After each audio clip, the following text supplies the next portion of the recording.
Sunlight spilled through the glass ceiling of the airport like it was trying to bless everyone in a hurried, IT reflected off polished floors.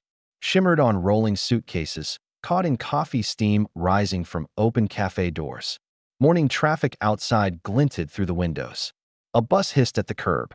Somewhere, a child laughed as footsteps echoed across tile. Near gate 28, Daniel Mercer stood still in all that motion that he adjusted the collar of his worn tin jacket as the sunlight hit his eyes. Squinted, blinked upward. The city hummed through the glass. Distant sirens, luggage wheels, the low rhythm of life moving forward. He checked his boarding pass. Seat 3A. Front row. His fingers tightened slightly on the handle of his small carry-on. His boots were clean but scuffed from years of walking. At his side, an espresso machine hissed as coins clattered into a tip jar nearby. Daniel tapped one foot lightly against the concrete floor. Tap, tap, across the gate. Victoria Hale stood surrounded by efficiency. Cream-colored designer suit. Sunglasses on her head. Phone pressed to her ear. Her carry-on glided beside her like a loyal assistant. Yes, I told them I must have the front, she snapped into the phone. My back doesn't tolerate discomfort. Her eyes swept the gate. They landed briefly on Daniel. Not with curiosity, with judgment. Boarding began. Daniel joined the early group. The jet bridge swallowed him in white and shadow. The airplane cabin glowed with natural daylight. Dust motes floated in sunbeams. Row 3. Seat A. Window. Daniel paused just a second. Then Saturday, he placed his bag under the seat carefully. Folded his jacket over his lap like it mattered. Behind him, fast footsteps. That's my seat. He looked up. Victoria stood over him. I paid extra, she said. You need to move. Daniel blinked slowly. This is what they gave me, ma'am. A flight attendant approached, light reflecting off her badge. She checked both passes. Sir is correctly seated. Victoria's jaw hardened. I have a back condition.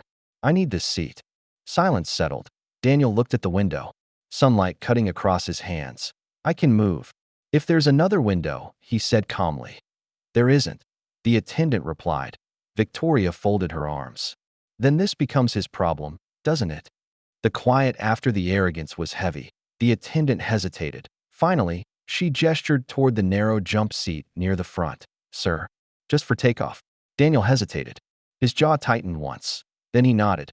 It's all right. He stood. Victoria sat without a word as Daniel lowered himself onto the narrow metal seat. The sunlight no longer touched him. The plane pushed back. The engines roared, and Daniel stared forward as the aircraft lifted into the clear morning sky. The cabin settled into cruising altitude beneath endless daylight. Victoria reclined slightly, satisfaction returning as she opened her laptop. Emails. Deadlines. Control restored. Daniel remained on the jump seat through turbulence. The thin metal frame vibrating beneath him. The sun shifted across his hands as clouds passed. His fingers trembled once, then stilled. When the seatbelt sign turned off, the attendant approached. Sir, you can take an empty spot near the back now. Daniel stood carefully. Slow. The aisle swayed briefly beneath his step. He made his way down the aisle. Past rows of murmuring passengers, past windows flashing silver light. Row 27, a middle seat. Saturday, a young boy across the aisle watched him with open curiosity. The boy's mother gave an apologetic smile. Long flight, she said softly. Daniel nodded. Yes, ma'am. Hours passed in soft daylight that slowly cooled as the sun lowered outside. The hum of the cabin became a backdrop to thought. Daniel stared at the back of the seat in front of him, at the tiny scratches in the plastic, at the tray hinge worn thin that he touched his jacket pocket unconsciously. Inside was a folded letter. He didn't open it. Near the front, Victoria sipped mineral water and typed briskly. She didn't look back. The plane began its descent. Light shifted gold again, but a subtle tension rolled through the cabin, bags rustling. Seatbacks upright, window shades opening. The captain's voice came through the speaker. Ladies and gentlemen, we'll be commencing our final approach shortly. He paused, just a little longer than usual. Victoria glanced up, annoyed at the interruption. And before we land, I'd like to take a personal moment. The cockpit door remained closed. The voice continued. Softer.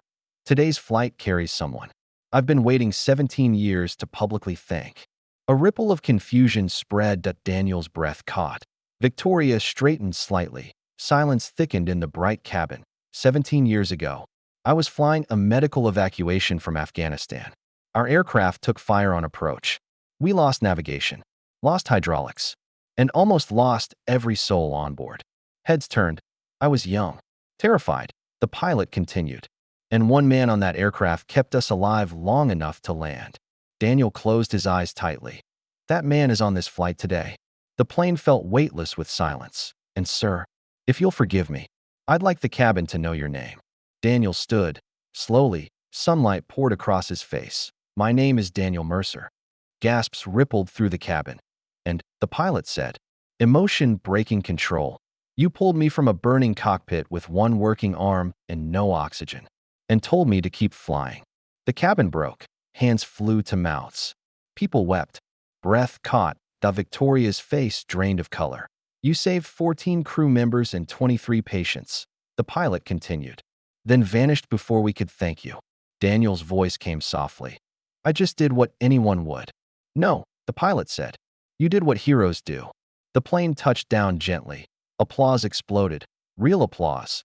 Daniel squeezed his eyes shut and a single tear slid down his face. Victoria remained seated, still as the plane taxied. The flight attendant knelt beside Daniel. I'm so sorry, she whispered. About the seat. He smiled kindly. Everyone has their reasons. When the seatbelt sign turned off, the passengers stood, then stopped. They formed a silent aisle for Daniel. A standing ovation. Victoria rose late as Daniel passed. Their eyes met. I didn't know, she said. Daniel paused only. Once, you didn't ask. Then he walked on. Victoria stood frozen in daylight truth. Late afternoon. Light flooded the terminal. Daniel sat on a bench near the exit, sunlight warming his hands. Outside, traffic moved slowly. A bus hissed to a stop. Footsteps echoed. Victoria stood by baggage claim, staring at her suitcase until she finally lifted it. She saw him, alone. She crossed the terminal. I was wrong, she said quietly. Daniel nodded. We all are sometimes. I lived fast, she said. Too fast to see. He looked toward the bright doors. Slowing down changes everything. She offered him funding for a rehabilitation wing that he refused the name, but agreed to help build it. Weeks later, sunlight streamed through wide rehab windows. Daniel practiced movement with therapists. Victoria watched quietly. No cameras.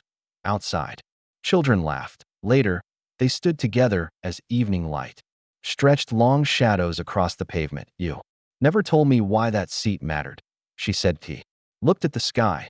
It was where I sat on the rescue 17 years ago. I needed to face it. The sun lowered gently. Warm, honest. True wealth isn't measured by what we take first, but by who we choose to lift.